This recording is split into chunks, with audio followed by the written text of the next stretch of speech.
Kunj Bihari GS academy में आपका स्वागत है। बोल दिया जाए, कुंज बिहारी हमारी शान है और हम कुंज बिहारी की जान हैं, क्योंकि कंटेंट ही हमारा, बोलो ना जी, पहचान है। अब यहाँ देखेंगे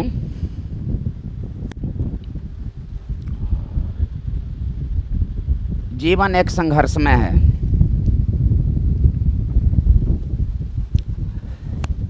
किन्हीं के पास दुख होगा, किन्हीं के पास ऐसा लग रहा होगा कि बहुत सुख है, बहुत दुख है। कोई आज बात कर रहा होगा तो बहुत खुश होगा, सुबह पर उसको देखिएगा मुंह ऐसे कर ले रहेगा, यानी कि फिर बात करना छोड़ देगी। ये सब सारी बातों से तात्पर्य है कि एक ही वर्ड याद रखना है कि सुख हो या दुख हो, दोनों परिस्थिति में एक ही वर्ड को माइंड में रखना है, कुछ समय की बात है, यह वक्त टल जाएगा। दुख में भी इस बात को याद रखना है, सुख में भी इस बात को याद रखना है। आज 5 घंटे बात करो किसी से, उसको भी याद रखो। झगड़ा हो गया है, उस बात को भी याद रखो। कुछ समय की बात है, यह वक्त टल जाएगा। सक्सेस होने से कोई नहीं रोकेगा।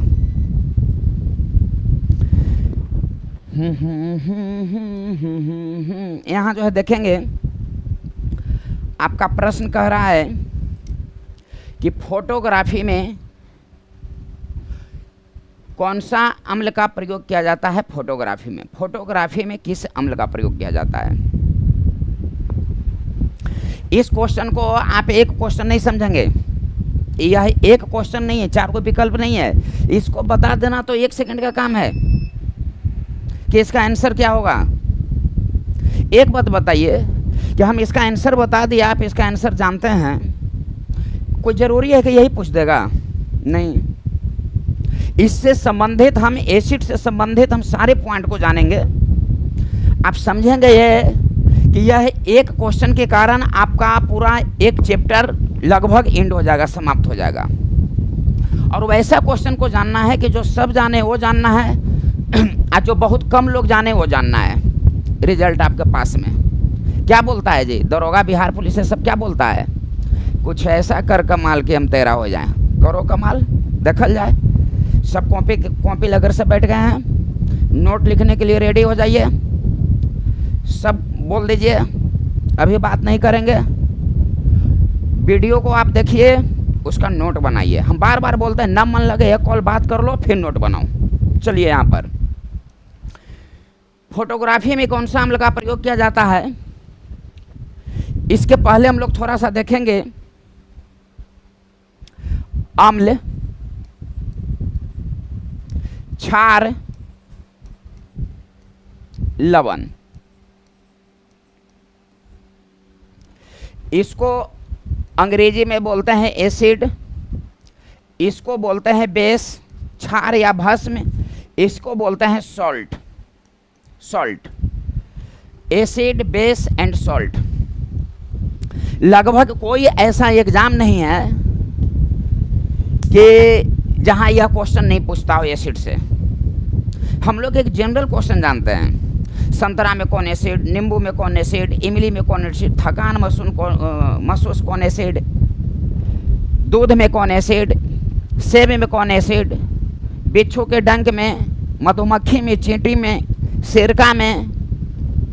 यानी कि ये सब जनरल क्वेश्चन है, ये सब आप भी जानते हैं और आप जिससे बात करते हैं वो भी जानती है। लेकिन कुछ ऐसा कर कमाल की तरह हो जाए।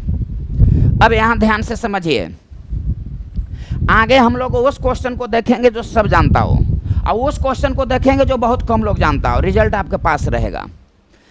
अम्ल, एसिड और लवण, सॉल्ट। तो सबसे पहले यहीं से क्वेश्चन क्लियर हो रहा है कि अम्ल, क्षार, लवण।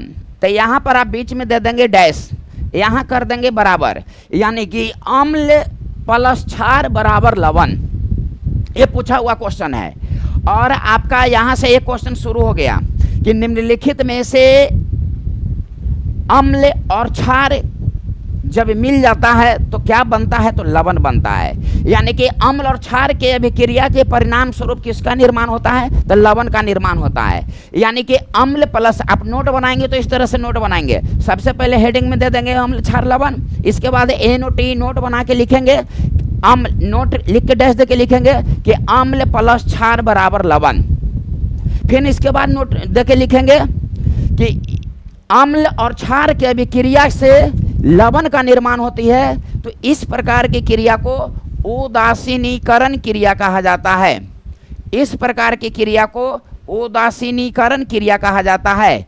उदासीनीकरण क्रिया कहा जाता है। दो क्वेश्चन आपका हो गया कि लवण कैसे बनता है, तो अम्ल प्लस क्षार बराबर लवण, और इस बनने की जो क्रिया को क्या कहते हैं, तो उदासीनीकरण क्रिया कहा जाता है। अब यहाँ जो है देखेंगे, आपका प्रश्न जो है देता है कि अम्ल और क्षार, यहाँ पॉइंट को समझिएगा। अम्ल का स्वाद कैसा होता है, तो अम्ल का स्वाद होता है खट्टा। क्षार का स्वाद कैसा होता है, तो क्षार का स्वाद होता है कड़वाहट, कड़वाहट। लवण का स्वाद कैसा होता है, तो लवण जो होता है नमकीन, सॉल्ट, सॉल्ट मतलब नमक, नमक हो गया नमकीन। अब ये तो इसका गुण हो गया कि खट्टा होता है, कड़वाहट होता है, नमकीन होता है। आपका यह प्रश्न जो है देता है, प्रश्न आपको देता है, आप 3 वैज्ञानिक का नाम याद रखेंगे, 3 वैज्ञानिक का आप नाम याद रखेंगे कि जो आपका प्रश्न जो है देता है, 3 वैज्ञानिक का नाम आप याद रखेंगे कि ALB, ए से आर्हेनियस, ए से आर्हेनियस, जिए तो जिए कैसे बिन रिजल्ट के, लगता नहीं दिल कहीं रिजल्ट किसी को देखकर। यहाँ देखिए ALB, 3 वैज्ञानिक का नाम याद रखना, आर्हेनियस, लुइस ब्रोनस्टेड, लॉरी। आर्हेनियस के अनुसार यहाँ पर आप ऐसे कॉलम बना लेंगे और लिखेंगे अम्ल, और यहाँ लिखेंगे क्षार। आर्हेनियस के अनुसार जो हाइड्रोजन आयन उत्पन्न करता हो वह अम्ल कहलाता है, अब हाइड्रोक्सी आयन उत्पन्न करता हो वह क्षार कहलाता है। लुइस के अनुसार अम्ल का परिभाषा दिया गया है कि जो इलेक्ट्रॉन को ग्रहण करता है, जो इलेक्ट्रॉन को ग्रहण करता है, जो इलेक्ट्रॉन को ग्रहण करता है, इसको मैं अपोजिट, जो इलेक्ट्रॉन को त्याग करता है, जो इलेक्ट्रॉन को त्याग करता है। यह आपका ग्रुप डी में क्वेश्चन पूछा हुआ है, हर एग्जाम में पूछा हुआ है मेरे भाई, एक जगह संग्रह कर कर बता रहे हैं। थोड़ा समय तो लगेगा, मेहनत तो लगेगा, लेकिन दुरुस्त बन जाओगे।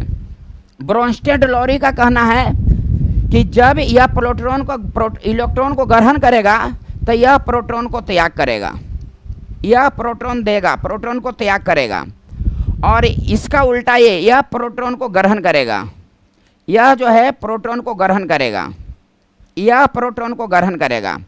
तो आपका 3 परिभाषा हो गया। अम्ल का स्वाद कैसा होता था, खट्टा, क्षार का कड़वाहट, ये सब जानता है, इससे मतलब नहीं है। मतलब हम लोग को इससे है, पहले ही बता दिए, अम्ल प्लस क्षार बराबर लवण, यानी कि ये जब दोनों मिल जाएगा तो लवण का निर्माण होगा, और इस प्रकार की बनने की क्रिया को कहते हैं उदासीनीकरण क्रिया। 2 क्वेश्चन हुआ। अब अम्ल का स्वाद खट्टा, क्षार का स्वाद कड़वाहट। अब जानना है, प्रश्न दे देता है कि निम्नलिखित में से कौन हाइड्रोजन आयन उत्पन्न करता है, हाइड्रोजन आयन तो अम्ल, हाइड्रोक्सी आयन तो क्षार, इलेक्ट्रॉन को ग्रहण कौन करता है, तो अम्ल। अब इसको माइंड में आप रखिए, ये दो को आप दिमाग में रख लीजिए, ये 2 को आप माइंड में रखिए, ये अपने आप माइंड में आ जाएगा। इसको सबसे पहले रखिए कि इलेक्ट्रॉन को ग्रहण करता है, इलेक्ट्रॉन को त्याग करता है, प्रोटॉन को त्याग करता है और प्रोटॉन को ग्रहण करता है। यानी कि इसका उल्टा ये और इसका उल्टा ये। एक को तो याद रखने की जरूरत है कि अम्ल इलेक्ट्रॉन को ग्रहण करता है तो क्षार इलेक्ट्रॉन को त्याग करता है, अम्ल प्रोटॉन को त्याग करता है तो क्षार जो है प्रोटॉन को ग्रहण करता है। एक ही चीज को तो याद रखने की जरूरत है। अब वैज्ञानिक के नाम कैसे याद रखिएगा से देखिएगा, आर्हेनियस, यहाँ ध्यान से समझिए, ये लिख देना पढ़ना बड़ी बात नहीं है। मान लिया कि आपसे प्रश्न जो है दे दिया गया कि निम्नलिखित में से अम्ल हाइड्रोजन आयन उत्पन्न करता है। सबसे पहले तो ये देगा कि अम्ल क्या उत्पन्न करता है, तो हाइड्रोजन आयन। अब क्वेश्चन है कि अम्ल हाइड्रोजन आयन उत्पन्न करता है यह किस वैज्ञानिक ने कहा। क्वेश्चन क्या कर रहा है, hydrogen ion, hydrogen ion, hydrogen, तो इसमें ह लगा हुआ है। देखिए ये तीनों वैज्ञानिक में ह इसी में लगा हुआ है। तो हाइड्रोजन आयन उत्पन्न करता है तो आर्हेनियस, ह वाला लिख देंगे। हाइड्रोक्सी, इसमें भी ह का उच्चारण आ रहा है, हाइड्रोक्सी, तो क्षार हाइड्रोक्सी उत्पन्न करता है, हाइड्रोक्सी आयन उत्पन्न करता है। यह किस वैज्ञानिक ने कहा, तो क्वेश्चन क्या कर रहा है, हाइड्रोजन आयन, हाइड्रोक्सिन, ह का उच्चारण आ रहा है। तो जोन ह वाला देखेंगे आर्हेनियस, हेनियस, हेनियस, हेनियस, हेनियस, हेनियस, तो हो जाएगा हाइड्रोजन आयन और हाइड्रोक्सी आयन। अब बच गया लुईस, लुईस। अब रहेगा कि इलेक्ट्रॉन को ग्रहण कौन करता है, तो देखिए इलेक्ट्रॉन को ग्रहण, त्याग, त्याग, ग्रहण, यानी कि इलेक्ट्रॉन को ग्रहण करेगा तो त्याग करेगा, इलेक्ट्रॉन को त्याग करेगा तो प्रोटॉन को ग्रहण करेगा। इसका उल्टा ही है, इसका उल्टा ही हो जाएगा। तो यहाँ पर प्रश्न है कि अम्ल इलेक्ट्रॉन को ग्रहण करता है, यह किसने कहा, अम्ल इलेक्ट्रॉन को ग्रहण करता है, यह किसने कहा, तो इलेक्ट्रॉन ई, तो ई वाला लगल देखिए कौन में है, ये तीनों वैज्ञानिक में ई वाला लगल कौन है, लुईस में, लुईस में, लुईस में, लुईस में ई वाला लगल, ई लगा हुआ किस में है, तो लुईस में। तो ह वाला पूछेगा हाइड्रोजन हाइड्रोक्सी, तो ह वाला आर्हेनियस, ई वाला पूछेगा तो हो जाएगा लुईस, ई। लुईस ने कहा कि अम्ल इलेक्ट्रॉन को ग्रहण करता है, क्षार इलेक्ट्रॉन को त्याग करता है। और एगो जो बच गया तो ब्रोंस्टेड लोरी ने कहा ये प्रोटॉन को, इसका उल्टा है, इसका उल्टा हो। जब ये दोनों कंप्लीट हो गया तो ये ऑटोमेटिक कंप्लीट हो गया। इसको आप माइंड में रख लीजिए। अब यहाँ पर हम लोग जो है देखेंगे, धीरे धीरे तारे को बढ़ाना है, रिजल्ट से गुजर जाना है, कंटेंट से पढ़ाई करना है। यहाँ देखिए अम्ल, क्षार।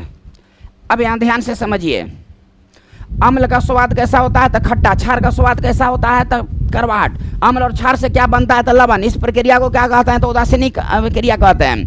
अब अम्ल का परिभाषा 3 वैज्ञानिक ने दिया था, आर्हेनियस, तो हाइड्रोजन आयन उत्पन्न करता है, एगो में हाइड्रोक्सी, लुईस, ईस, तो इलेक्ट्रॉन को ग्रहण करता है, इलेक्ट्रॉन का त्याग करेगा। तो पहले अम्ल बोलते हैं तो इलेक्ट्रॉन को अम्ल ग्रहण करेगा, वो त्याग करेगा।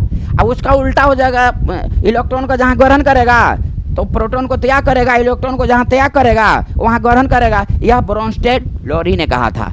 इतना कंप्लीट मतलब कंप्लीट। नोट देके डैश देके लिखेंगे, NOT नोट देके डैश देके लिखते जाएंगे। ये जो इसके पहले जो बनाए थे फिगर उसको आप कंप्लीट कर लेंगे। इतना मेहनत कर रहे हैं कंप्लीट करने के लिए। आप एग्जाम में जाएंगे तो कॉपी किताब लेकर नहीं जाएंगे, दिमाग लेकर जाएंगे, इसलिए लिखा होना चाहिए दिमाग में। कॉपी किताब कोई काम नहीं करता है, इस चीज़ को माइंड में आप रखिए। अब यहाँ देखिए अम्ल क्षार, ये आप सुने होंगे कि यह लिटमस है, लिटमस,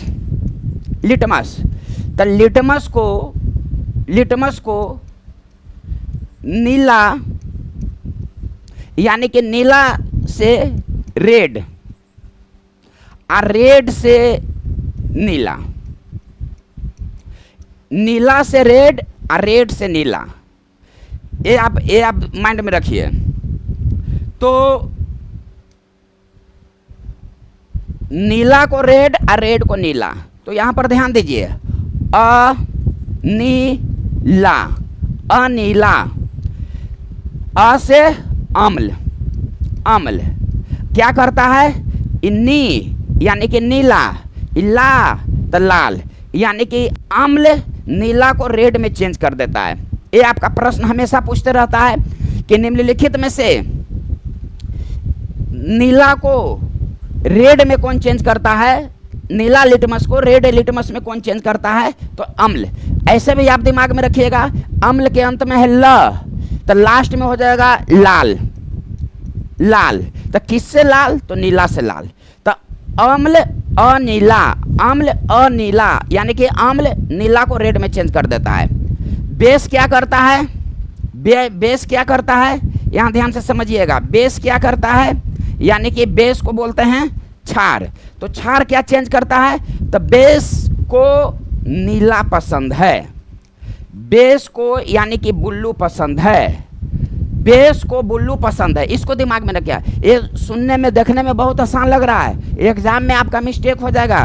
प्रश्न आपको दे देता है कि निम्नलिखित में से कौन नीला लिटमस को रेड में कर देता है, यानी कि या इसी क्वेश्चन को चेंज करेगा कि अम्ल क्या करता है?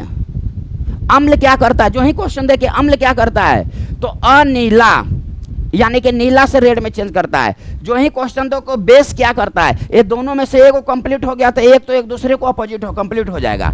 तो बेस क्या करता है? तो दिमाग में रखना है, कुछ नहीं, बेस को ब्लू पसंद है, बेस को ब्लू पसंद है। तो ब्लू पसंद है मतलब नीला है, तो किस चीज से नीला में चेंज कर रहा है? तो रेड से नीला में चेंज कर रहा है। तो बेस को ब्लू नीला पसंद है, यानी कि नीला जाएगा लास्ट में। तो किस चीज से नीला चेंज होगा? किस रंग से नीला चेंज होगा? तो रेड से जो है नीला चेंज होगा। तो बेस को ब्लू पसंद है, हमेशा दिमाग में रखिएगा।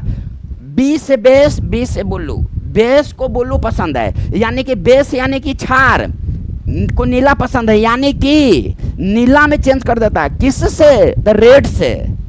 इसको दिमाग में रखिएगा। अब अम्ल क्या करता है? अनीला, यानी कि अम्ल नीला से रेड में चेंज कर देता है। अब बेस को क्या पसंद है? बेस को पसंद है ब्लू। और हमको क्या पसंद है? गमछी। और सलमान खान को पसंद है बेस।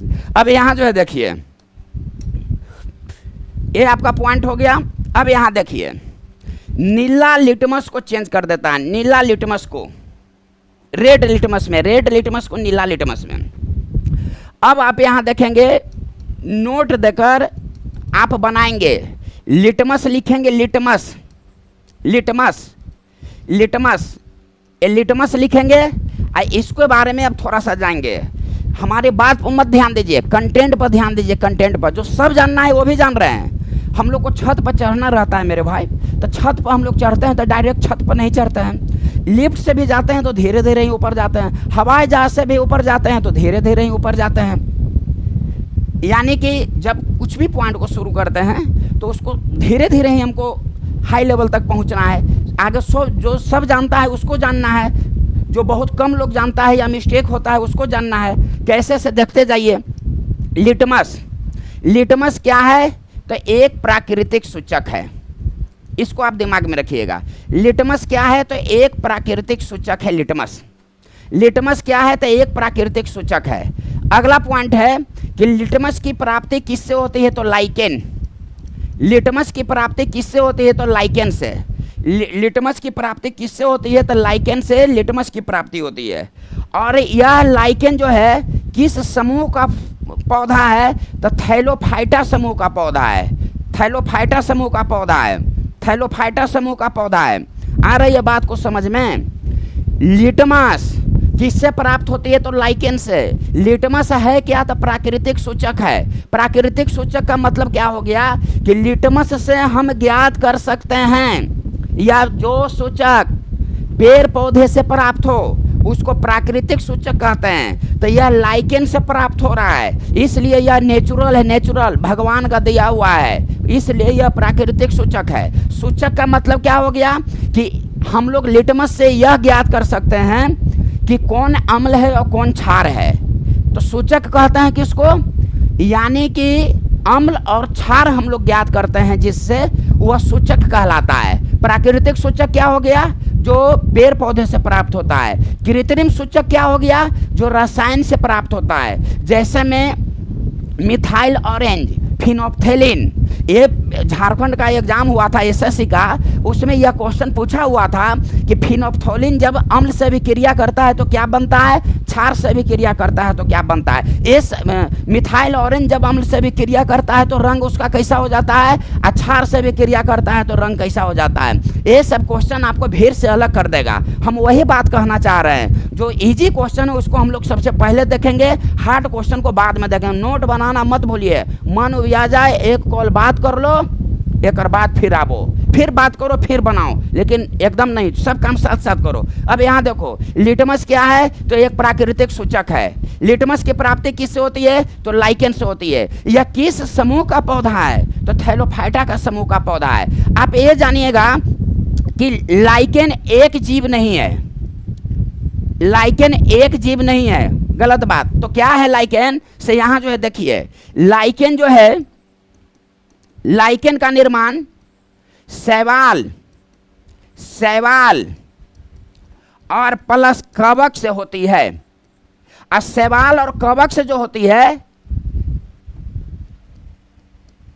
इसलिए इसका जो संबंध है सहजीवी संबंध है, सहजीवी संबंध है। यानी कि कवक जो है शैवाल को जल देता है, जल, खनिज देता है, खनिज, विटामिन्स देता है, विटामिन्स, लवण देता है, लवण। लेकिन इसके बदले में शैवाल जो है प्रकाश संश्लेषण करके कार्बोहाइड्रेट बनाता है, और वह कार्बोहाइड्रेट जो है कवक को देता है, कार्बोहाइड्रेट जो है कवक को देता है। इसी को बोलते हैं सहजीवी संबंध। तो आपका प्रश्न जो पूछता है कि लाइकेन का निर्माण किससे होती है? तो शैवाल और कवक से होती है। लाइकेन का निर्माण जो होती है वह शैवाल और कवक से मिलकर होती है।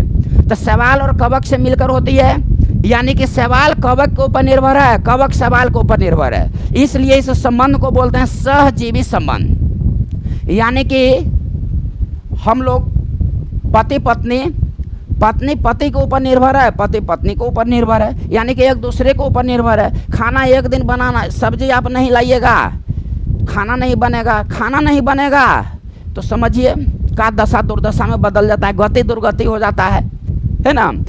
तो इसी प्रकार शैवाल कवक के ऊपर और कवक शैवाल के ऊपर। कवक ला कर देता है जल, खनिज, विटामिन, शैवाल को देता है। हम लोग देते हैं ला कर, बाहर से राशन जो है ला कर देते हैं, तो यह खाना बनाकर हम लोगों को मिलता है, देती है खाना बनाकर। ठीक उसी प्रकार से कवक लाकर राशन देता है, और शैवाल जो है इस खाना को बनाकर फिर कार्बोहाइड्रेट को वापस, कवक को वापस करता है कार्बोहाइड्रेट के रूप में। इसलिए इस संबंध को बोलते हैं सहजीवी संबंध। इस संबंध को बोला जाता है सहजीवी संबंध, विकल्प में नहीं रहेगा। तो हेलोटिज्म जो है, हेलोटिज्म कहा जाता है, हेलोटिज्म, यानी कि इस संबंध को हेलोटिज्म कहा जाता है या सहजीवी संबंध कहा जाता है। जैसा विकल्प जैसा आंसर। यह एक एग्जाम के लिए सब नहीं है, बिहार पुलिस, रेलवे, दरोगा, एसएससी, बीपीएससी, हर एग्जाम में प्रश्न पूछा जाता है।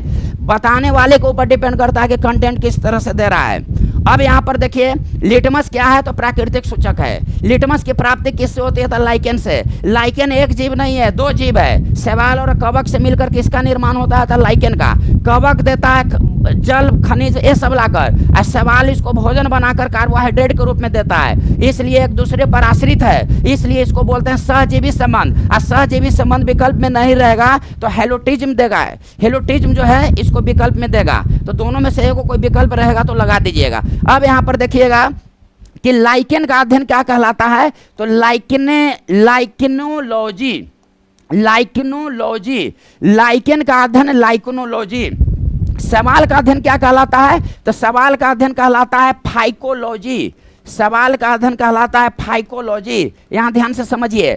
कवक का अध्ययन क्या कहलाता है? तो कवक का अध्ययन कहलाता है माइकोलॉजी, माइकोलॉजी कवक का अध्ययन कहलाता है। यानी कि लाइकेन का अध्ययन lichenology, phycology, mycology, lichenology, phycology, mycology, lichenology, phycology, mycology.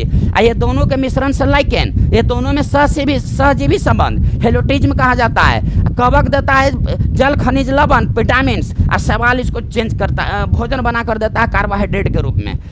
ये लाइकेन किस समूह का पौधा है? तो थैलोफाइटा समूह का पौधा है। अब यहाँ पर प्रश्न जो है आपको पूछता है, प्रश्न आपको जो है देता है, क्वेश्चन देता है कि लिटमस का रंग कैसा होता है, लिटमस का जो वास्तविक रंग होता है वो कैसा होता है। यहाँ पर हम लोग फंस जाएंगे। पहले हम लोग क्या पर है कि नीला को रेड, नीला को रेड, तो अनीला, अनीला, अम्ल जो है नीला को रेड में चेंज करता है। अब क्या हम लोग पढ़ें कि बेस क्या करता है, तो बेस को ब्लू पसंद है, बेस को ब्लू पसंद है, यानी कि किस चीज़ से ब्लू, तो रेड से ब्लू पसंद है। अब यहाँ ध्यान से देखिए, लिटमस का आखिर वास्तविक रंग कैसा होता है, तो बैंगनी। लिटमस का जो रंग होता है वास्तविक रंग, वह जो होता है से बैंगनी होता है। अब यहाँ पर हम लोग जो है ध्यान देंगे कि अब जो है प्रश्न जो है आपका यह है, सब नोट बनाते जाइएगा, एक एक करके नोट बनाइए। रिजल्ट बहुत जो है एग्जाम में बहुत जो है क्वेश्चन पूछने की संभावना बन जाएगा। क्वेश्चन एकदम एक बार नोट बना लिए, कोई नहीं हिला सकता है। आप अगल बगल टॉकिंग कर कर देखेंगे, पॉइंट को समझिएगा, कुछ कमाल कीजिए तब आपका होगी। अब यहाँ जो है देखिए, ए अम्ल है, क्वेश्चन ए को हम यहाँ लिखे थे, इसको बता रहे हैं कई रूपों में, इसलिए कई रूपों में बता रहे हैं कि इस चैप्टर से क्वेश्चन दे देगा, छूटने की संभावना बहुत कम रहेगा। तो देखिए, अम्ल, क्षार, लवण, एकदम नोट बनाते जाइए। अम्ल विद्युत का क्या होता है, तो सुचालक होता है, सुचालक होता है। क्षार विद्युत का क्या होता है, तो सुचालक होता है। लवण विद्युत का क्या होता है, तो सुचालक होता है। यानी कि अम्ल, क्षार और लवण विद्युत का क्या होता है, तो सुचालक होता है। नोट बना के लिखेंगे, NOT नोट लिख के डैश दे के लिखेंगे कि अम्ल, क्षार और लवण विद्युत का सुचालक होते हैं। अम्ल, क्षार, लवण विद्युत का सुचालक होते हैं। कोई एग्जाम में पूछा हुआ है अम्ल, कोई एग्जाम में पूछा हुआ है क्षार, कोई एग्जाम में पूछा हुआ है लवण। आप तीनों एक साथ दिमाग में रख लो कि अम्ल, क्षार, लवण विद्युत का सुचालक होते हैं। अब यहाँ जो है देखिए, हम लोग ये जान गए कि अम्ल लिटमस को नीला से रेड में चेंज कर देता है, नीला से रेड में चेंज कर देता है, यही हम लोग जाने ना जी। क्षार जो है रेड से नीला में चेंज कर देता है, यानी कि बेस को ब्लू पसंद है, नीला पसंद है। अब यहाँ ध्यान से समझिए, ये तो दो क्वेश्चन जो है आप भी जानते हैं और आप जिनसे बात करते हैं वो भी जानती है, लेकिन अब क्वेश्चन को देखो, नोट देकर लिख लेना डैश देकर। अम्ल नीला को रेड में चेंज कर देता है, नीला लिटमस को रेड लिटमस में अम्ल चेंज कर देता है। क्षार रेड लिटमस को नीला लिटमस में चेंज कर देता है। नहीं, ये नहीं हम लोग को जानना है, ये तो जानबे करते हैं। जानना यह है कि क्वेश्चन दे देगा कि ठोस अम्ल, यदि क्वेश्चन का पहले ठोस लगा दिया, क्षार का पहले ठोस लगा दिया और अम्ल का पहले ठोस लगा दिया, कि ठोस अम्ल किसको चेंज कर देता है, तो उबिया के जो है लगा दिया नीला से रेड। ठोस क्षार किसको चेंज करता है, तो परेशान होकर लगा दिया रेड से नीला। अब और खुश हो गया कि अब तो हम सही बना दिली। अरे मर्द तैयान, ठोस जहाँ लग जाएगा ठोस अम्ल, तो लिटमस पर उसका कोई प्रभाव नहीं पड़ता है। यानी कि ठोस अम्ल नीला को रेड में ना, रेड को नीला में चेंज कर में नहीं, कोई प्रभाव नहीं पड़ता है। तो जहाँ ठोस लग जाएगा तो कोई प्रभाव नहीं पड़ता, ये सब कुछ नहीं। ठोस क्षार लग जाएगा तो ये सब कुछ भी नहीं, यानी कि कोई प्रभाव नहीं पड़ता है। आई बात समझ में। अम्ल नीला को रेड में चेंज करता है, लेकिन ठोस अम्ल का पहले ठोस यदि लगा दिया जाए क्वेश्चन में तो कोई प्रभाव नहीं पड़ता है। नोट करके डैश देकर लिख लीजिएगा कि अम्ल नीला को रेड में चेंज कर देता है, लेकिन ठोस अम्ल का कोई प्रभाव नहीं पड़ता है। बेस को ब्लू पसंद है, लेकिन ठोस बेस को कुछ भी नहीं पसंद है। इसको आप माइंड में रखिएगा। अब यहाँ जो है ध्यान से समझिए, अब क्वेश्चन कैसे जो है देता है से, अब इस पॉइंट को जो है समझिए, क्वेश्चन कैसे देता है ऐसे कि इतना हम लोग जान गए। अब हम लोग को ये समझना है कि जो क्वेश्चन है, अब हम लोग क्वेश्चन पर आते हैं कि क्वेश्चन क्या कहता है ऐसे। तो क्वेश्चन आपका कह रहा था कि फोटोग्राफी में कौन सा अम्ल का प्रयोग किया जाता है। तो यह आपका है फोटोग्राफी, यह आपका है फोटोग्राफी। फोटोग्राफी में किस अम्ल का प्रयोग किया जाता है उसका पहले जानेंगे कि फोटोग्राफी का जो प्लेट होता है, प्लेट, वह फोटोग्राफी जो ब्लैक एंड व्हाइट जो फोटो खींचता है, जो प्लेट होता है, उस पर सिल्वर बोरोमाइड का लेप चढ़ाया जाता है। और यदि सिल्वर बोरोमाइड यदि विकल्प में नहीं देगा तो सिल्वर हैलाइड, घबराइएगा नहीं, नोट लिख लेना कि फोटोग्राफी के प्लेट पर सिल्वर बोरोमाइड या सिल्वर हैलाइड का लेप चढ़ाई जाती है। लेकिन फोटोग्राफी में प्रयुक्त फोटोग्राफी में प्रयुक्त हाइपो हाइपो हाइपो, ये क्वेश्चन देखे होंगे बहुत जगह। फोटोग्राफी में प्रयुक्त हाइपो, हाइपो का रासायनिक नाम आपका प्रश्न जो दे देता है, नोट बनाइए, कंटेंट को देखिए। हाइपो का रासायनिक नाम सोडियम थायोसल्फेट, हाइपो का रासायनिक नाम सोडियम थायोसल्फेट है, सोडियम थायोसल्फेट है। Na2H2O3 × 5H2O सोडियम थायोसल्फेट है। देखो फोटोग्राफी के प्लेट पर सिल्वर ब्रोमाइड का लेप चढ़ाई जाती है। सिल्वर ब्रोमाइड विकल्प में नहीं रहेगा तो सिल्वर हैलाइड, लेकिन फोटोग्राफी में जो प्रयुक्त हाइपो होता है यह एक विलयन है। हाइपो क्या है? तो यह एक सॉल्यूशन है, विलयन है।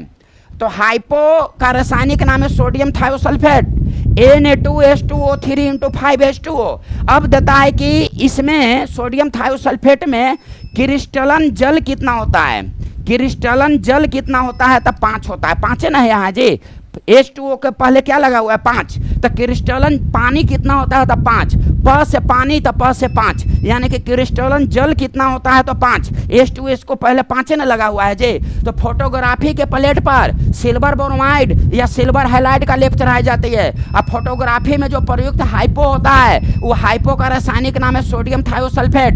सोडियम थायोसल्फेट का सूत्र Na2H2O3 × 5H2O। इसमें क्रिस्टलन जल कितना होता है? तो 5 होता है। एक बात बताइए, आप जिनसे बात कर रहे हो वो आपको पूछ देगी कि एक बात बताइए कि फोटोग्राफी के प्लेट पर तो सिल्वर ब्रोमाइड का लेप चढ़ाई जाती है, लेकिन हम सिल्वर आयोडाइड से कुछ क्वेश्चन है जी, मंडवा में नहीं आ रहा है जी। सिल्वर आयोडाइड से कुछ क्वेश्चन है जी, दिमाग में ना आ रहा, तोरा फोनमा पर पूछ दो तो कोशिश करवाऊँ, डांट के चुप करा दूँ ना। कहिया हूँ कि सिल्वर ब्रोमाइड, फोटोग्राफी के प्लेट पर सिल्वर ब्रोमाइड का लेप चढ़ाया जाता है, लेकिन कृत्रिम वर्षा के लिए जो उत्तरदायी होता है वह सिल्वर आयोडाइड होता है। Understand my statement? फोटोग्राफी के प्लेट पर सिल्वर ब्रोमाइड का लेप चढ़ाया जाता है, लेकिन silver iodide, silver bromide, silver iodide जो होता है वह कृत्रिम वर्षा के लिए उत्तरदायी होता है, सिल्वर आयोडाइड। अब प्लेट पर किसका लेप चढ़ाया जाता है? तो सिल्वर ब्रोमाइड का लेप चढ़ाया जाता है। कृत्रिम वर्षा के लिए सिल्वर आयोडाइड का लेप चढ़ाया जाता है, सिल्वर आयोडाइड का प्रयोग किया जाता है। अब फोटोग्राफी में हाइपो, रासायनिक नाम सोडियम थायोसल्फेट, Na2H2O3 × 5H2O। इसमें क्रिस्टलन जल कितना होता है? तो 5% होता है। इसमें क्रिस्टलन जल कितना होता है? तो 5% होता है। इसको जो है आप पॉइंट को जो है समझिएगा, क्रिस्टलन जल जो होता है से 5% होता है। अब यहाँ ध्यान से जो है समझिए। अब आपका क्वेश्चन जो है पूछता है कि फोटोग्राफी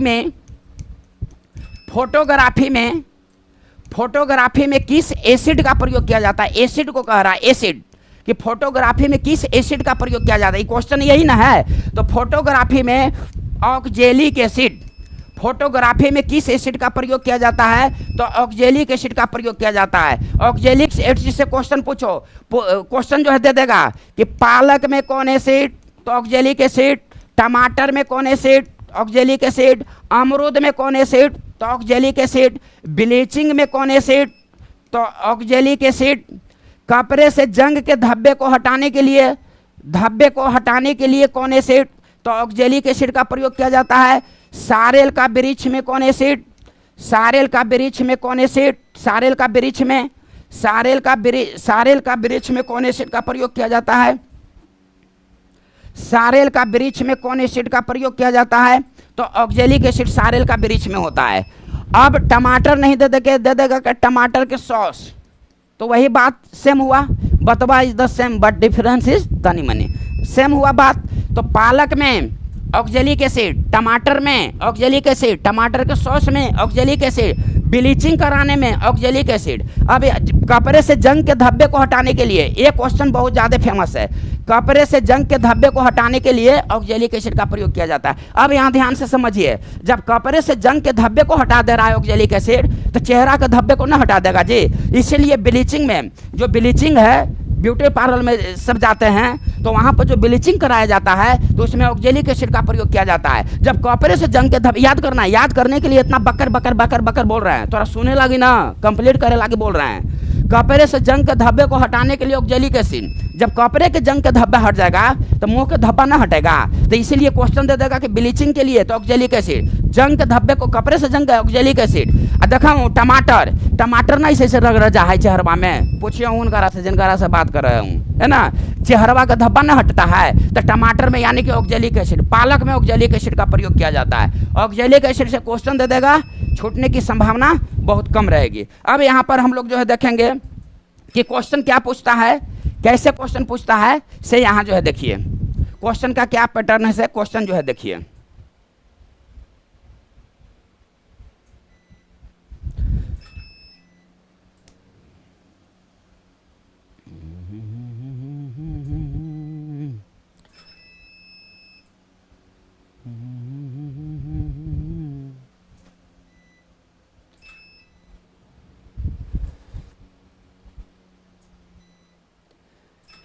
क्वेश्चन आपका था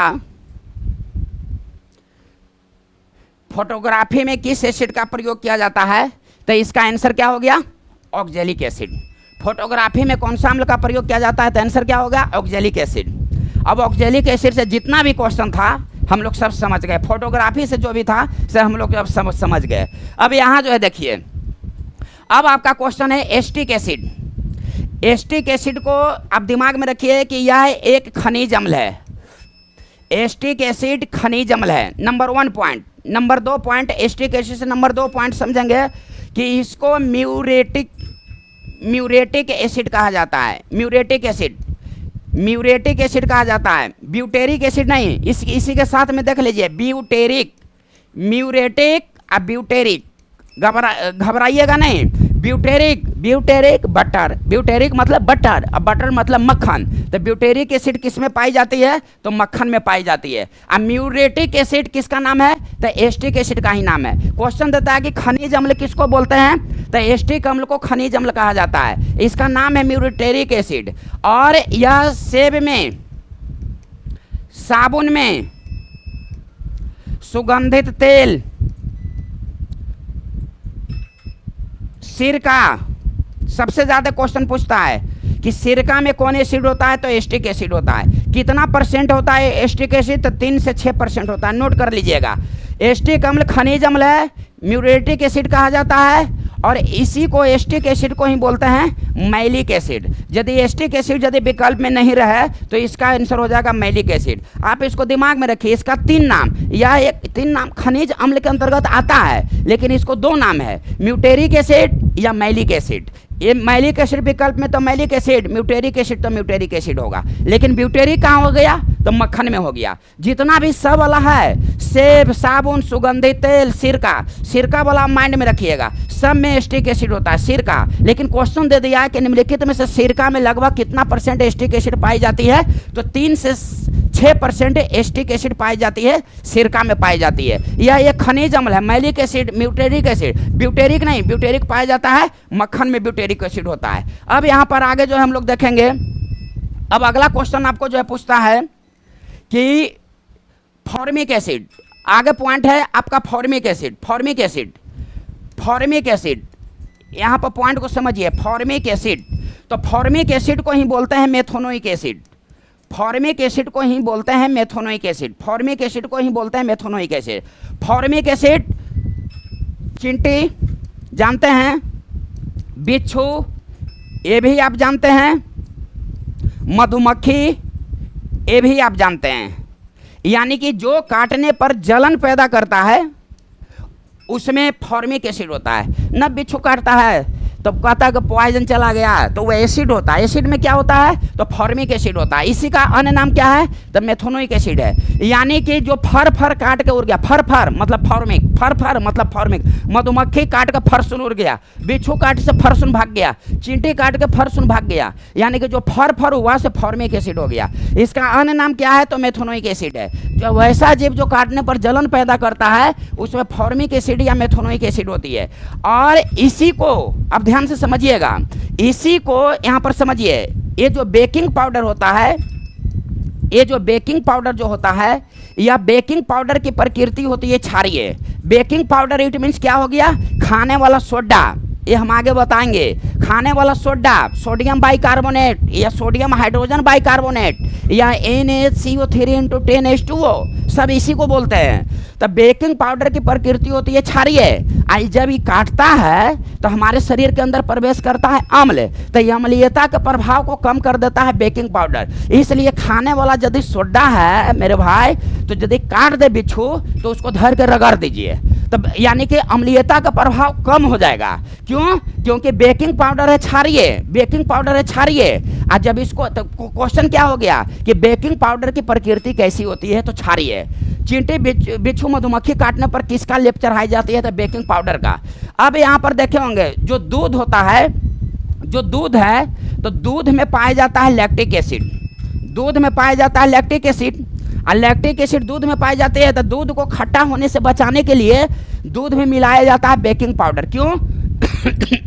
सॉरी भाई, लैक्टिक एसिड की मात्रा जो है प्रभाव को कम कर देता है बेकिंग पाउडर, इसलिए दूध को खटापन होने से बचाई जाती है। मिठाई की दुकान में गलूँ है, खैलूँ है मिठाई, मिठाइयाँ देखो कई दिनों तक रखल रह जाता है, तो दूध से बनता है, खराब हो जाना चाहिए था, सही बात है कि नहीं, लेकिन खराब नहीं होता है। क्यों? क्योंकि उसमें बेकिंग पाउडर मिलाया जाता है, यानी कि जो दूध में अम्लीयता होती है उसके प्रभाव को यह कम कर देता है बेकिंग पाउडर। बेकिंग पाउडर के कारण मिठाई अधिक दिनों तक सुरक्षित रहती है।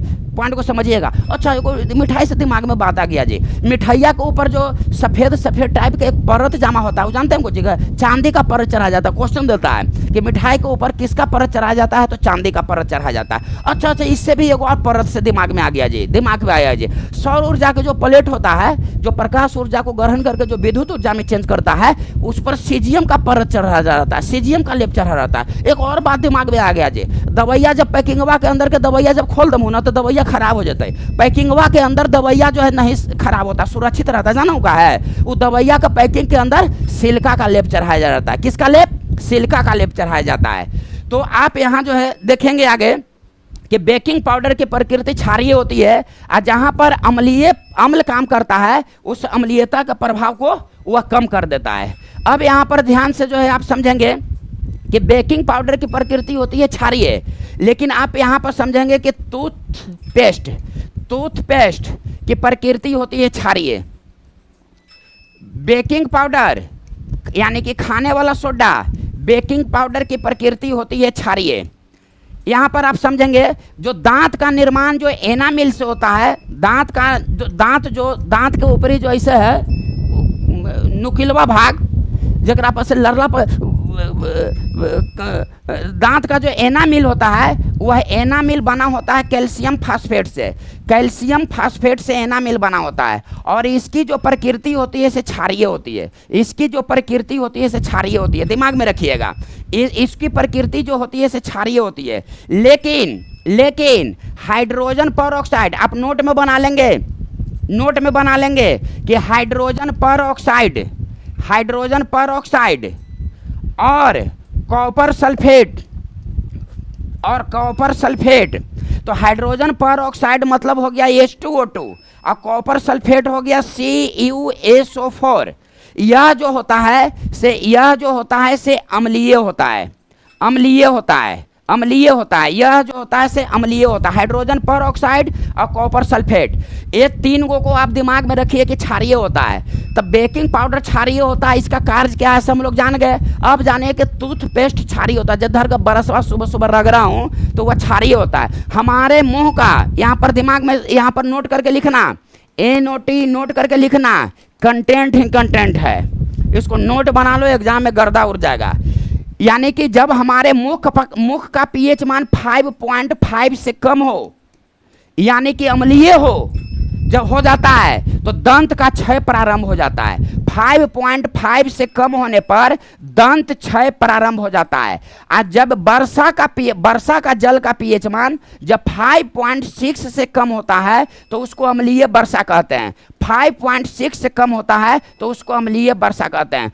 मैया ये दोनों एग्जाम में पूछा है, रेलवे ग्रुप डी वाला में कई जगह पूछा हुआ है, लेकिन रेलवे में पूछा है 2022 में कि हमारे मुख का पीएच मान कितना से कम होने पर दंत का क्षय प्रारंभ प्रारंभ होता है, तो दिमाग में रखिएगा 5 5 और 5.6, तो दिमाग में रखिएगा 5.5 और 5.6, तो 5.5 से कम होने पर दंत का क्षय प्रारंभ होता है और 5.6 से कम होने पर अम्लीय वर्षा होता है। तो जब हमारे मुख में जब अम्ल का प्रभाव होता है, दांत खराब कैसे होता है? अम्ल के कारण। तो टूथपेस्ट की प्रकृति होती है क्षारीय, तो जब टूथपेस्ट से सुबह सुबह धर के रगड़ देते हैं तो अम्ल का प्रभाव खत्म हो जाता है, इसलिए हम लोगों का दांत सुरक्षित रहता है। अच्छा, एक बात दांत जीभ से याद आ गया, मरते मरते दम तक जीभ रहता है, लेकिन मरते मरते दम तक दांत नहीं रहता है। जानते हैं क्यों?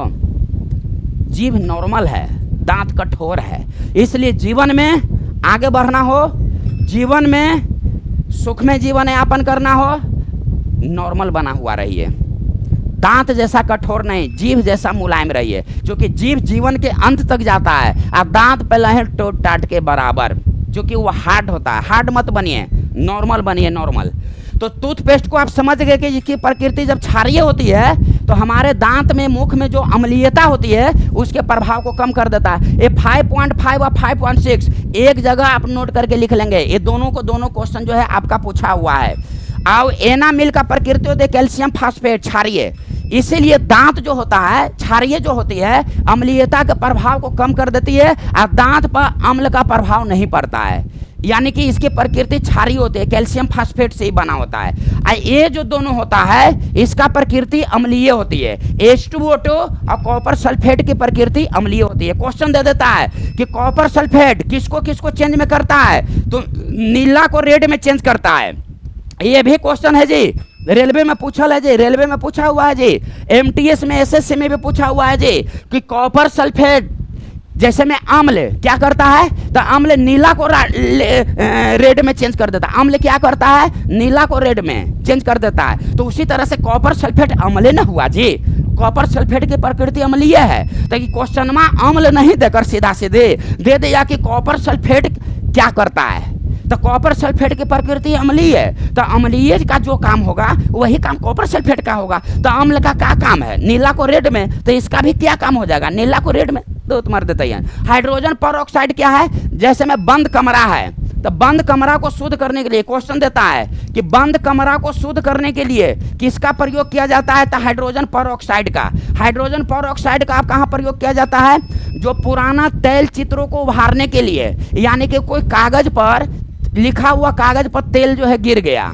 या चित्र बना हुआ कागज पर तेल जो है गिर गया, अब उसको हमको देखना है स्पष्ट रूप में, हाइड्रोजन परऑक्साइड से उसको साफ कर देंगे। तो क्वेश्चन देता है कि पुराने तैल चित्रों को उभारने के लिए, पुराने तैल चित्रों को उभारने के लिए, तो पुराने तैल चित्रों को उभारने के लिए किसका प्रयोग किया जाता है, तो हाइड्रोजन परऑक्साइड का। बंद कमरा को शुद्ध करने के लिए हाइड्रोजन परऑक्साइड। नोट देके कंप्लीट, नोट लिखो, जल्दी लिखो, जल्दी नोट लिखो, NOT, नोट नोट नोट, जल्दी मतलब जल्दी होता है।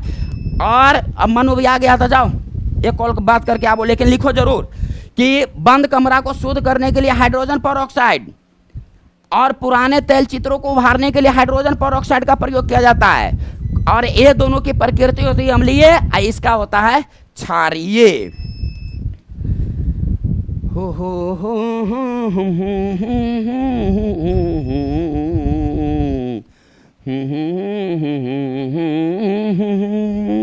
अब यहां जो है देखिए, अब यहां पर आपका क्वेश्चन है, क्वेश्चन देता है अम्लीय वर्षा, इसको बोल्ड अक्षर में लिख लो। अभी नोट देके बोल्ड अक्षर में लिखो। NOT का मतलब नोट का मतलब नोट होता है, नोट देके डैश देके लिखो। अम्लीय वर्षा बोल्ड अक्षर में हेडिंग में दो। एसिड रेन, इसको अंग्रेजी में बोलते हैं एसिड रेन, एसिड रेन। अभी लिखो मतलब अभी अम्लीय वर्षा क्या है। सबसे पहले ये देखना है कि अम्लीय वर्षा क्या है। तो जब वर्षा का जल है, पॉइंट को समझो, जब वर्षा का जल है, अब वर्षा के जल के साथ, क्वेश्चन को समझना, वर्षा के जल के साथ SO2 और NO2 जब पृथ्वी पर आती है तो उसको अम्लीय वर्षा कहा जाता है। यानी कि अम्लीय वर्षा क्या है, तो वर्षा के जल के साथ SO2 और NO2 मिलकर जब पृथ्वी पर आती है उसी को बोलते हैं अम्लीय वर्षा। अम्लीय वर्षा। अब वर्षा का जल का पीएच मान कितना से कम हो जाता है? तो 5.6 से कम हो जाता है तो उसको अम्लीय वर्षा कहते हैं। अब मुख का 5.5 से कम हो जाता है तो दांत जो है टूटने लगता है। तो अम्लीय वर्षा क्या है? तो वर्षा के जल के साथ SO2 या NO2, ये क्वेश्चन में न देखलू है जी, बताऊं तो जरा कि अम्लीय वर्षा का मुख्य कारण है न देखलू है। ओकरा में विकल्प में रहता है सल्फर डाइऑक्साइड और नाइट्रोजन ऑक्साइड। सल्फर डाइऑक्साइड और नाइट्रोजन ऑक्साइड न रहा है जी, न रहा है विकल्प में। अम्लीय वर्षा का मुख्य कारण क्या है? तो SO2 या NO2, यानी कि SO2 या NO2। याद रखना, यही क्वेश्चन देता है अम्लीय वर्षा क्या है। यह क्वेश्चन तो आज तक हमने नहीं देखा, लेकिन ये जरूर हमने देखा कि अम्लीय वर्षा होने का मुख्य कारण क्या है। आई विकल्प में रहेगा SO2 और NO2, सल्फर डाइऑक्साइड और नाइट्रोजन ऑक्साइड। जोन विकल्प में देखिएगा उसको लगा दीजिएगा। वर्षा का जल क्या है? तो सबसे शुद्ध जल है वर्षा का जल। अब देखिए अम्लीय वर्षा से क्या क्वेश्चन पूछता है। अम्लीय वर्षा जो वर्ड है, अम्लीय वर्षा जो शब्द है, इसका प्रयोग कब किया गया था? 1872 ईस्वी में। इसका प्रयोग किसने किया? तो एंगस स्मिथ ने इसका प्रयोग किया था। एंगस स्मिथ ने 1872 ईस्वी में अम्लीय वर्षा का प्रयोग किया था।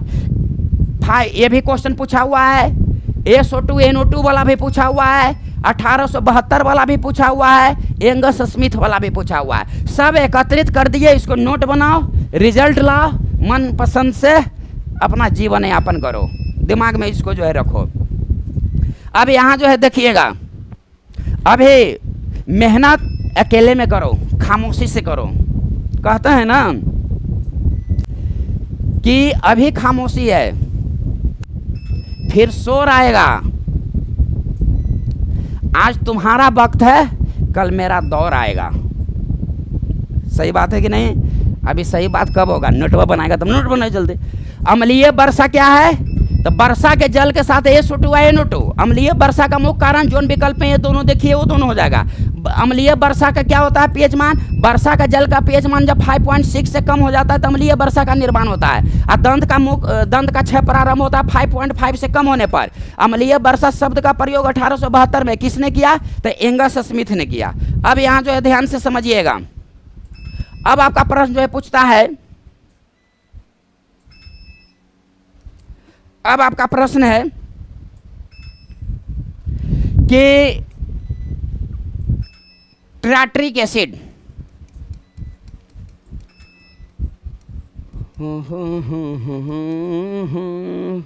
परिश्रम कभी व्यर्थ नहीं जाता, लेबर नेवर गोज इन। अब यहाँ जो देखिए ये है साइट्रिक एसिड।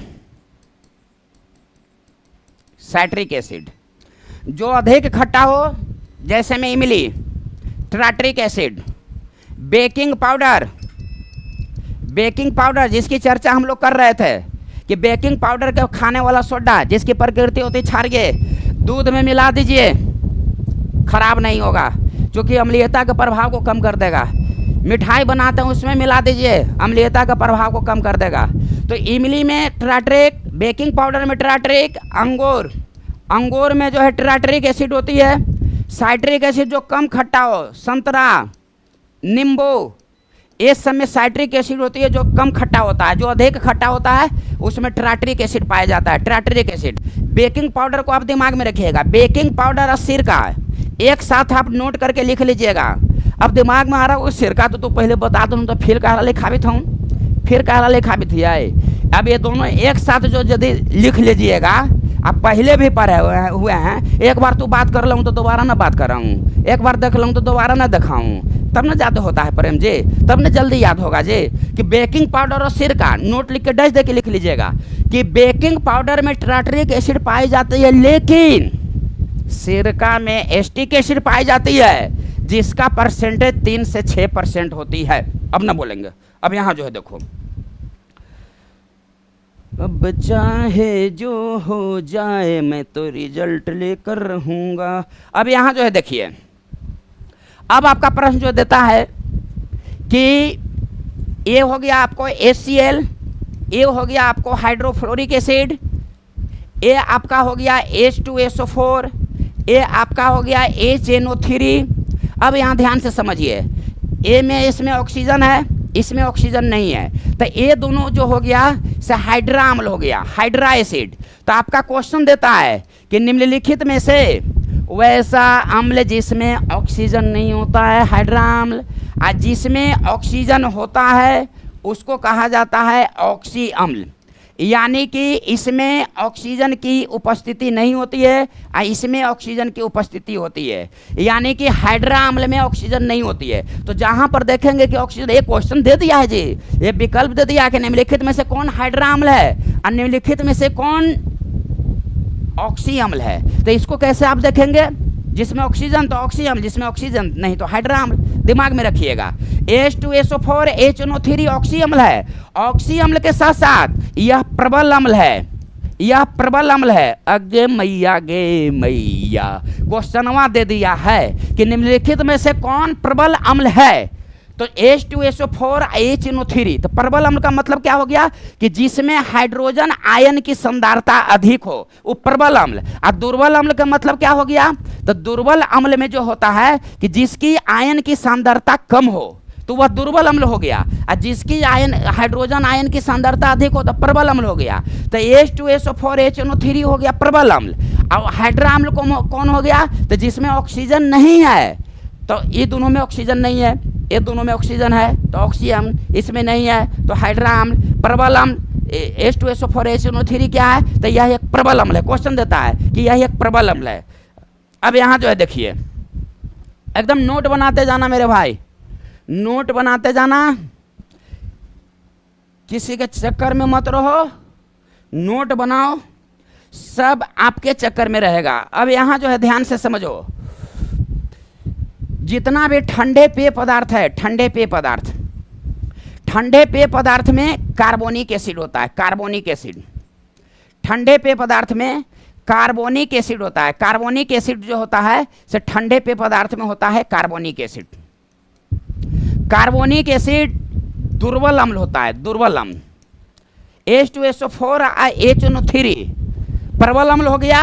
अब दुर्बल अम्ल, दुर्बल अम्ल रहा ना, एक ऐसे याद रखिए कि ठंडे पेय पदार्थ में कार्बोनिक एसिड और कार्बोनिक एसिड दुर्बल अम्ल, जो दुर्बल रहता है उसी को लोग आदमी धर के पेड़ देता था। हम लोग पी जाते हैं जो है पेप्सी कोको कोला ठंडा ये सब जो पी जाते हैं हम लोग हैं, तो पी जाते, क्यों पी जाते हैं, दुर्बल है। इसको ऐसे याद रखिएगा, ठंडे पेय पदार्थ में कार्बोनिक एसिड, दिमाग में रखिएगा। चाय में कौन एसिड, तो चाय में टेनिक एसिड, चाय में होता है टेनिक एसिड। और मक्खन में कौन एसिड, तो ब्यूटेरिक एसिड। और कार्बोनिक एसिड कौन एसिड है, तो यह एक दुर्बल एसिड है। ठंडे पेय पदार्थ के बोतल के कोर को खोलने पर कौन सा गैस निकलता है, तो कार्बन डाइऑक्साइड। कार्बन डाइऑक्साइड को क्या कहते हैं, तो शुष्क बर्फ। क्यों कहा जाता है, -78 डिग्री सी पर यह बर्फ बन जाता है। आग बुझाने के लिए कौन गैस, तो कार्बन डाइऑक्साइड। रोटरी को फूलने में कार्बन डाइऑक्साइड। ग्रीन हाउस में मुख्य रूप से कौन गैस, तो कार्बन डाइऑक्साइड। वातावरण में जो गर्मी लगता है कार्बन डाइऑक्साइड। ये 2 पॉइंट को नोट कर लेना कि जो चूना होता है, चूना में यदि जल को हम डालते हैं तो कौन सा, किस गैस के कारण जल खौलने लगता है, तो कार्बन डाइऑक्साइड गैस के कारण। ये जो जल जो गर्म होता है यह कार्बन डाइऑक्साइड गैस के कारण। इसी तरह से एक क्वेश्चन पूछता है कि यदि चूना में हम जल को रखते हैं, घर वाके ना चुनमा से पेंट कर रहा हूँ, तो चुनमा में जलवा के मिलावा हूँ तो कैसन रंग हो जाए, दूधिया रंग के न हो जाए जी, दो तेरी के दूधिया रंग के न हो जाए जी। ये जो दूधिया रंग के होता है किस गैस के कारण, तो कार्बन डाइऑक्साइड के गैस के कारण। और वही चुनमा में जो जलवा के रखा हूँ तो खौले न लगा है जी, तो कार्बन डाइऑक्साइड के कारण न जी। अभी गर्मी लग रहा है ना जी, तो कार्बन डाइऑक्साइड गैस के कारण न जी। तो जो भी पॉइंट को पकड़िए उसको धर के खींच दीजिए। कहाँ से क्वेश्चन पूछेगा, पूछो। अब यहाँ पर जो है ध्यान दीजिए, अब यहाँ पर आपका अगला जो है क्वेश्चन है lactic acid, lactic acid, lactic acid, lactic acid और यूरिक एसिड, लैक्टिक एसिड और यूरिक एसिड। तो थकान महसूस कौन एसिड के कारण, तो लैक्टिक एसिड के कारण। लेकिन जो जोड़ों में दर्द होता है, जो जोड़ों में दर्द होता है, जो जोड़ों में दर्द होता है, जिसको गठिया बीमारी कहा जाता है, अब इसी को अंग्रेजी में कहा जाता है ऑर्थराइटिस, ऑर्थराइटिस। यानी कि यह जोरों पर जाके यह लेप बन जाता है यूरिक एसिड के कारण। यानी कि प्रश्न देगा कि शरीर में थकान महसूस, आप इतना देर से जो मेहनत कर रहे हैं और शरीरवा में जो थकान, शरीरवा के जो 90 डिग्री कैसा कौन बनाता है अगर मैया, तो यह लैक्टिक एसिड के कारण। और जो घुटनवा में दर्द हो जाएगा है ना, बूढ़ा वाला पर का है, खरे खरे घटर घटर पानी पिएगा ना तो घुटनवा में दर्द हो, उसका कोई इलाजो ना है, इस चलते बैठ कर पियो। तो आर्थराइटिस या गठिया बीमारी यूरिक एसिड के कारण, और लैक्टिक एसिड के कारण थकान महसूस होता है।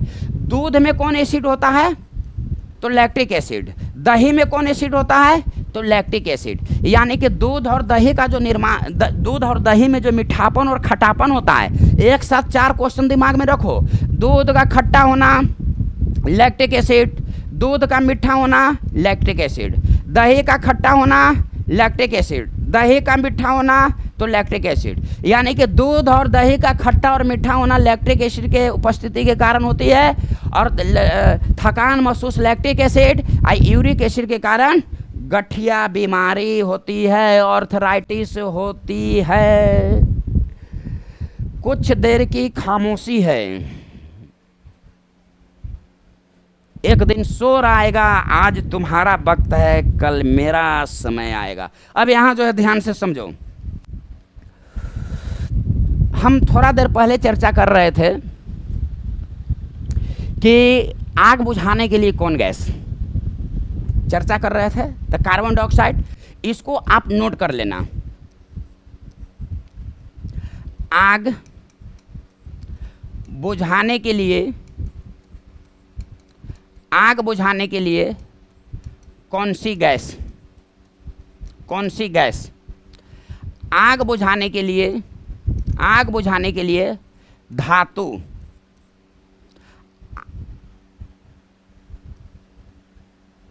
बिजली से लगी हुई आग को बुझाने के लिए, बिजली से लगी आग को बुझाने के लिए, क्वेश्चन चेंज है। आग बुझाने के लिए कौन गैस तो CO2। आग बुझाने के लिए कौन सी धातु का प्रयोग किया जाता है तो सोडियम बाइकार्बोनेट। खाए वाला सोडा के बड़ी काम होता है भाई, खाए वाला जो सोडा होता है, बिच्छू ये सब काट देता, रगड़ दीजिए, क्योंकि क्षारीय होता है, अम्लीयता, उसमें अम्ल होता है, अम्लीयता के प्रभाव को कम कर देता है। आग बुझाने में भी इसका प्रयोग किया जाता है, सोडियम बाइकार्बोनेट का। तब क्वेश्चन, एक जनरल क्वेश्चन हम लोग जानते हैं कि आग बुझाने के लिए कौन गैस तो CO2, लेकिन दे देता है कि आग बुझाने के लिए कौन सी धातु, तो अटक जाते हैं, तो सोडियम बाइकार्बोनेट। आप बिजली से लगे हुई आग को बुझाने के लिए कार्बन टेट्राक्लोराइड, कार्बन टेट्राक्लोराइड का प्रयोग किया जाता है। बिजली से लगी हुई आग को बुझाने के लिए कार्बन टेट्राक्लोराइड का प्रयोग किया जाता है, इसको दिमाग में रखिएगा। अब आग को बुझाने के लिए कौन सी गैस तो CO2, अब आग को बुझाने के लिए कौन सी धातु तो सोडियम बाइकार्बोनेट, अब बिजली से लगी हुई आग को कौन सी बुझाने के लिए कार्बन टेट्राक्लोराइड का प्रयोग किया जाता है। जैसा क्वेश्चन जैसा आंसर।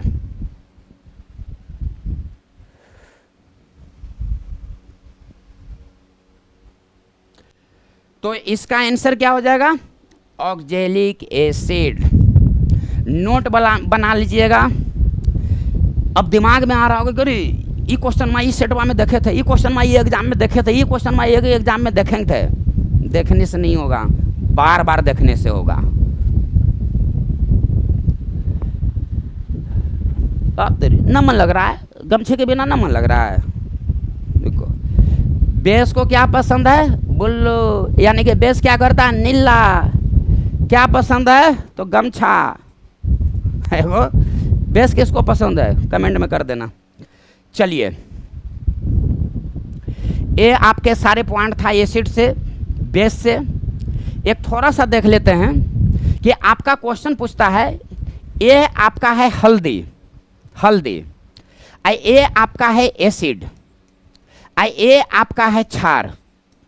दिमाग में लाइएगा। तो हल्दी जो है, हल्दी का रंग कैसा होता है, पीला। दिमाग में रखिएगा, हल्दी का रंग होता है पीला। तो जब यह अम्ल से भी क्रिया करेगा तो पीला ही रहेगा, और जब क्षार से भी क्रिया करेगा तो यह लाल और भूरा हो जाएगा। इसको दिमाग में रखिएगा। इसको कैसे याद रखना है, हल्दी है, लगा हुआ कोई कपड़ा है, उसको पानी से धो दो, पिला के पीले रहेगा। अभी ट्राई करो, अभी वीडियो रोको, अभी जाओ, हल्दी लगाओ कपड़ा पर, अब उसको पानी से धो, फिर देखो येलो के येलो ही रहेगा। फिर उसको साबुन से धो तो लाल नजर आएगा कभी। फिर दिखाना उसको जहाँ बात करता है, वो कहेगा न जे भूरा है, तो कहना कि लाल है, दोनों सही है, लाल और भूरा दोनों होगा। यानी कि क्षार का मतलब क्या हो गया? साबुन। साबुन दिमाग में रख लो। साबुन कैसा लगता है? करवाहट। तो साबुन लाल और भूरा, यानी कि साबुन से जब उसको साफ करोगे तो लाल और भूरा हो जाएगा, और खाली पानी से उसको साफ करोगे तो पीला का पीले न रहेगा जी। तो ये आपका जो है क्वेश्चन जो है देता है। अगला क्वेश्चन आपको पूछा हुआ है, यहाँ ध्यान से समझना। अगला क्वेश्चन आपका पूछा हुआ है, ये भी एक प्राकृतिक सूचक है।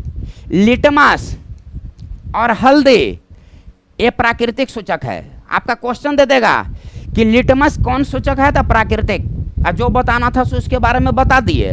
हल्दी कौन सूचक है, तो प्राकृतिक। हल्दी को जिससे प्राप्त हो भाई, पेड़ पौधा से, तो प्राकृतिक।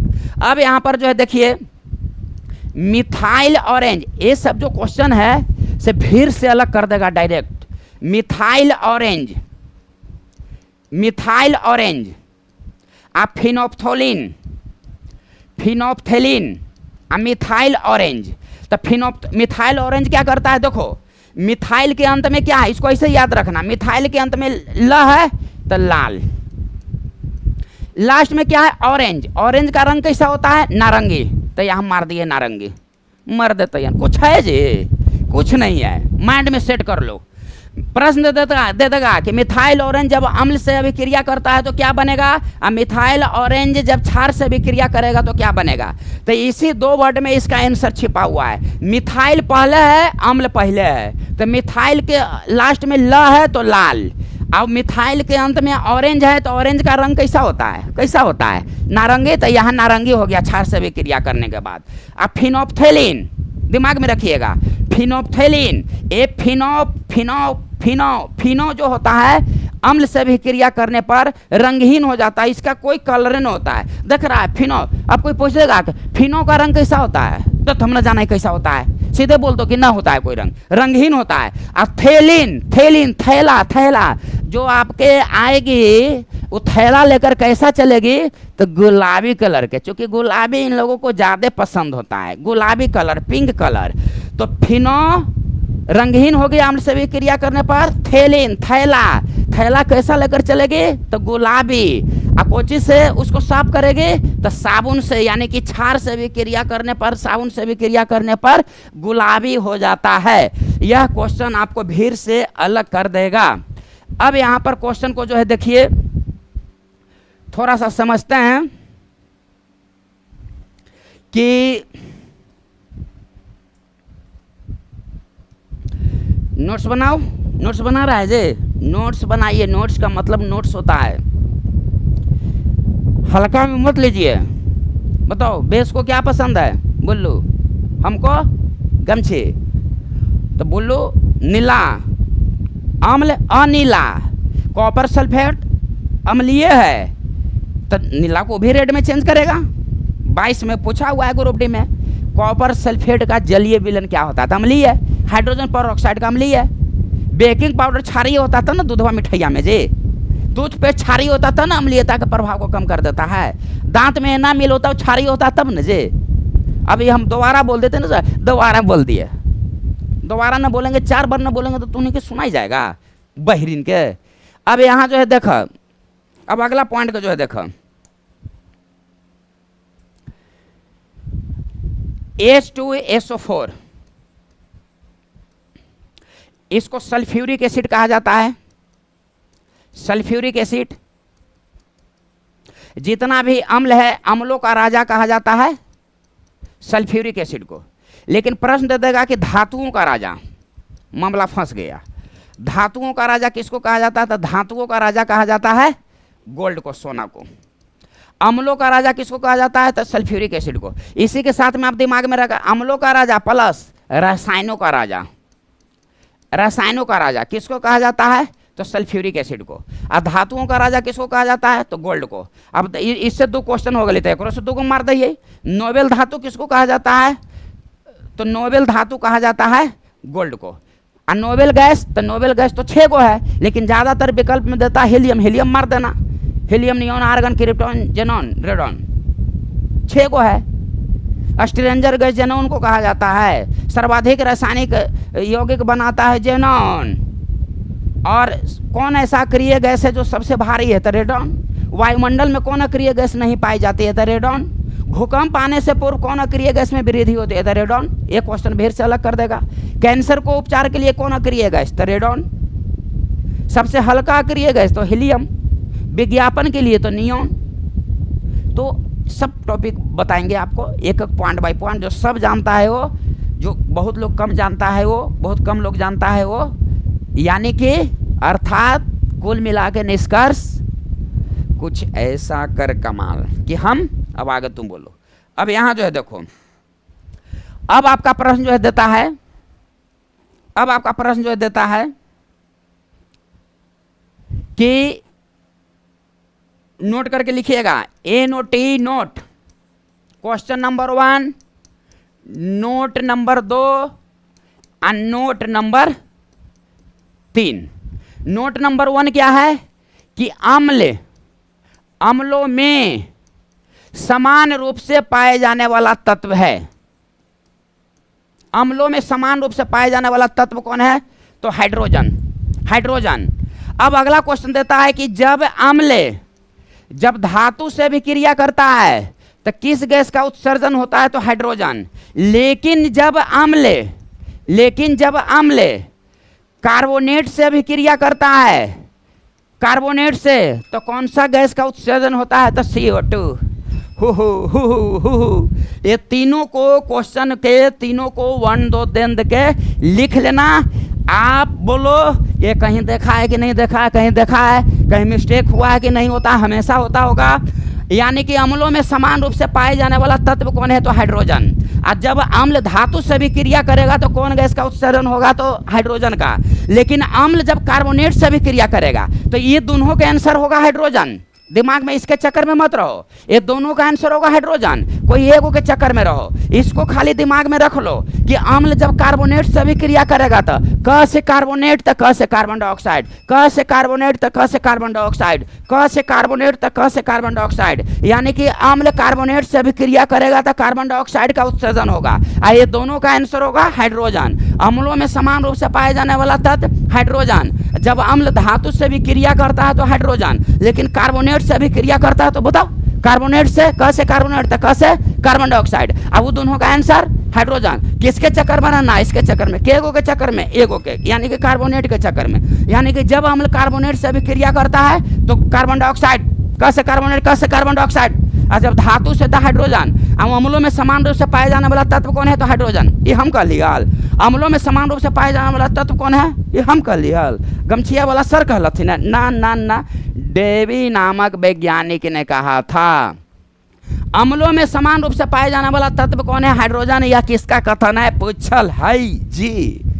अम्लों में समान रूप से पाए जाने वाला तत्व हाइड्रोजन है। धातु से हाइड्रोजन, कार्बोनेट से कार्बन डाइऑक्साइड, अम्लों में समान रूप से पाए जाने वाला तत्व हाइड्रोजन। यह किसने कहा? तो डेवी नामक वैज्ञानिक ने कहा था। मेहनत किस्मत की दरवाजा खोलता है, चाहे कोई भी क्षेत्र हो। मेहनत से यदि आप पीछे हट गए, देखो भाई, एक वैकेंसी निकलती है, उसमें 5 लाख 7 लाख ग्रेजुएशन स्तर का जो निकलती है, 5 लाख 7 लाख मैट्रिक और इंटर स्तरीय निकलता है, 20 लाख 25 लाख 18 लाख 30 लाख फॉर्म अप्लाई होता है। वह कौन व्यक्ति होते हैं जानते हैं? सब पढ़ा लिखा हुआ होता है, अनपढ़ कोई नहीं होता है, सब पढ़ के जाता है। रिजल्ट उसमें किसको आता है जानते हैं? तैयारी करके जाता है। तैयारी का मतलब क्या हो गया? एक एक शब्द बाई शब्द, बिंदु बाई बिंदु स्पष्टीकरण के साथ, एकदम clear by clear. Clear by clear का मतलब क्या हो गया? इस तरह से क्लियर, तो आपका रिजल्ट की संभावना है।